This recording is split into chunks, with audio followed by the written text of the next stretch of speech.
ఉదయకాలపు దేవుని ప్రత్యక్షత.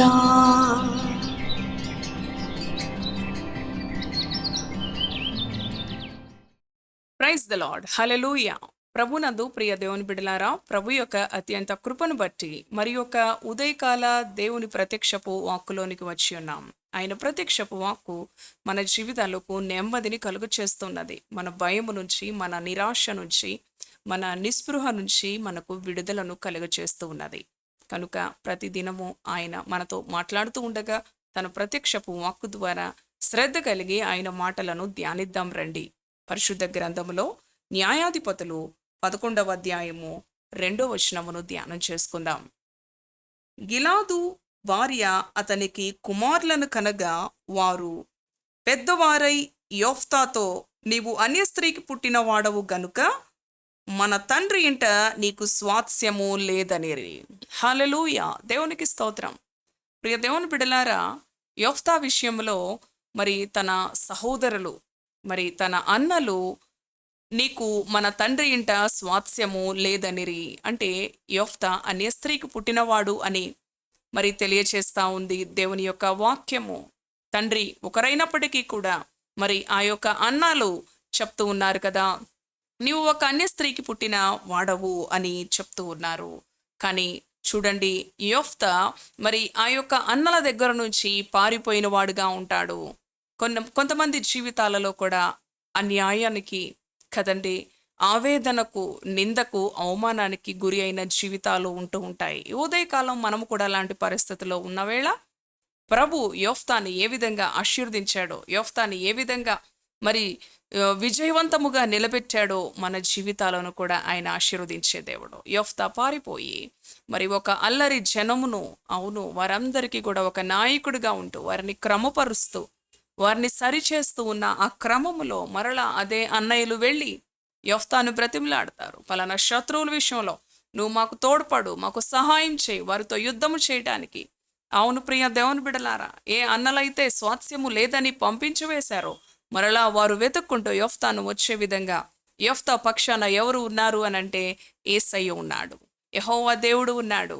ఈ రోజున నిన్ను కూడా ఎవరైనా రిజెక్ట్ చేయొచ్చు, నిన్ను కూడా ఎవరైనా వెలివేయవచ్చు, వదిలివేయవచ్చు కదండి.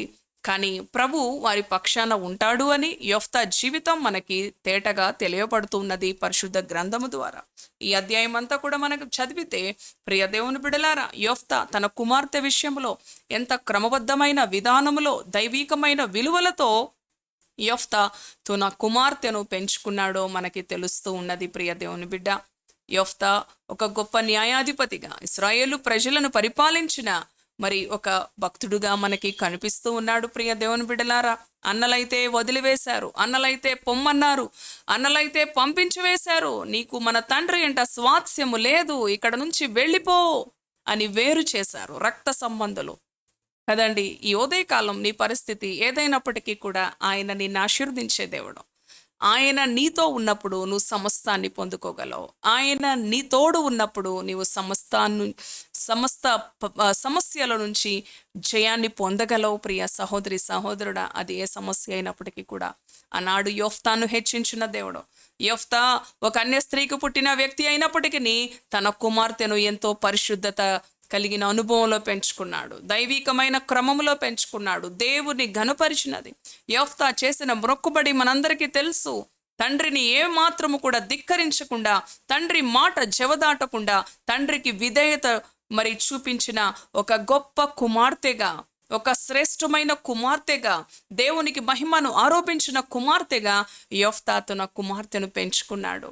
అవును ప్రియ దేవుని బిడ్డ, తన అన్నలు వెలివేసిన, తన అన్నలు వేరు చేసిన యేసయ్య తోడుగా ఉండుటను బట్టి యోఫ్తాను హెచ్చించాడు.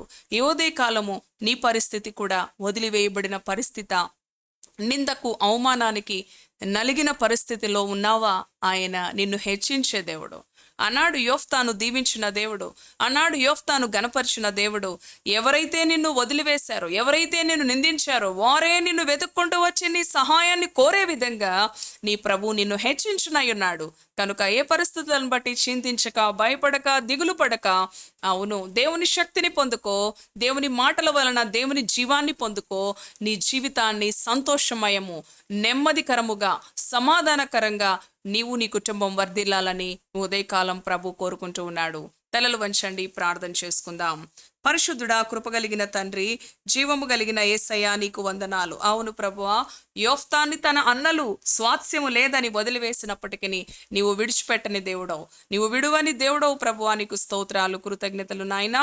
తండ్రి, ఎవరైతే విడిచిపెట్టారో వారే మరలా వెతుక్కుంటూ యోఫ్తా సహాయము కొరకు వచ్చి ఉన్న అనుభవాన్ని మేము చూస్తూ ఉన్నాం. ఒక అన్య స్త్రీకి పుట్టినవాడైనప్పటికీ యోఫ్తా దైవికమైన విలువలతో తన కుమార్తెను పెంచుకున్న అనుభవం మేము చూస్తూ ఉన్నాం. ఈ మాటలు విన్న నీ బిడ్డల యొక్క జీవితాల్లో కూడా వారి రక్త సంబంధులు, వారి బంధువులు ఎవరు వారిని నిందించినా, ఎవరు వారిని గాయపరిచినా, ఎవరు వారిని హీనపరిచినా నీవు వారి పక్షాన ఉండి వారి కన్నీరు తుడిచే దేవుడవు, వారి దుఃఖము నుంచి వారిని విడిపించి వారిని సంతోషభరితులను చేసే దేవుడవు. ఈ మాటలు విన్న నీ బిడ్డల జీవితాల్లో నీ కార్యాలు జరిగించమని, ఈ దినమంతటికి కావాల్సిన నీ సంరక్షణ, వారి పనులలో సఫలీకృతం, క్షేమాభివృద్ధిని కలుగ చేయమని యేసు నామములో ప్రార్థిస్తున్నాను తండ్రి. Amen, amen. Praise the Lord. God bless you.